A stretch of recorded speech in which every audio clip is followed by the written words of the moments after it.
Welcome back to 13 Sunrise. Every Sunday, Pat Sullivan from Sullivan Hardware and Gardens gives us great advice for do-it-yourself home improvements. And today he talks about how to get those pesky moles out of your yard. Well, spring brings a lot of wonderful things in our lives, and getting outside, well, it also brings moles. And controlling the moles in people's yards seems to be, I don't know, a topic of conversation. Really, if you want to get a topic of conversation going with someone, you can either mention daylight saving time or moles, because everybody seems to have an opinion on those two subjects.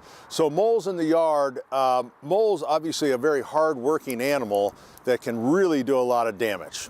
And so now is the time in the winter, they burrow deeper and kind of go into semi-hibernation. So it's a little harder to trap them. But as soon as you start to see surface runs, like in this yard, they are very active, even when it's just been a little bit cold. So a lot of different ways, and people swear by different things, you know, from juicy fruit gum, plug of tobacco you put down in there. So there's all kinds of crazy things. So we found a couple things that I think really work, but I'll also share a few things that a lot of people think work. So first thing, no matter what you're doing, is you got to figure out what the active mole runs are, because there are areas where there's secondary runs and the moles don't come back to. So what you do is, if you would smash down 6 or 8 spots around your yard, mark, you could either put a little flag there or mark it with a little flower, and then wait 24 hours and find one that's been pushed back up. Then you know you have an active run. So the idea here is there's a few preventative things. Some of them are kind of funny. One is it's granules. It's called a, I can't remember the name of it. I'll think of it. But anyways, you're supposed to spread it over the lawn. It's called mole scram, and it's castor oil, castor bean oil. So you spread it out over there. You know, one university gave it a little bit of credence, and people have been using it ever since. I'm not so sure that that works, but that's out there. The craziest thing are these little vibration stakes. And every time I make fun of them, people will swear by them.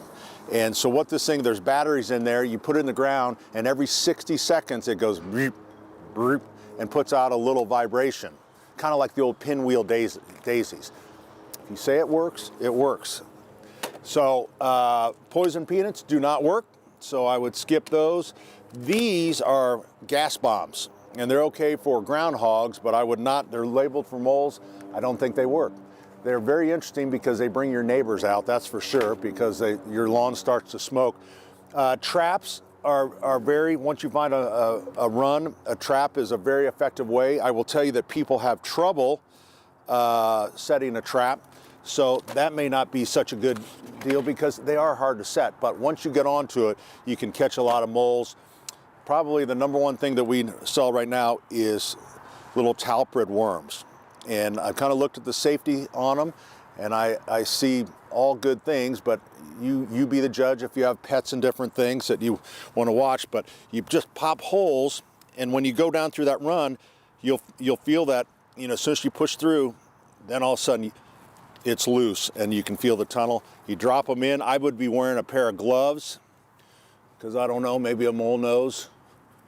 So the problem there, sometimes you don't know. All you're going to know is you'll see less activity, because occasionally you'll see a dead mole laying in the front lawn, but usually they just die underground. So that's what people are using, but I know there's a lot of ways to kill a mole.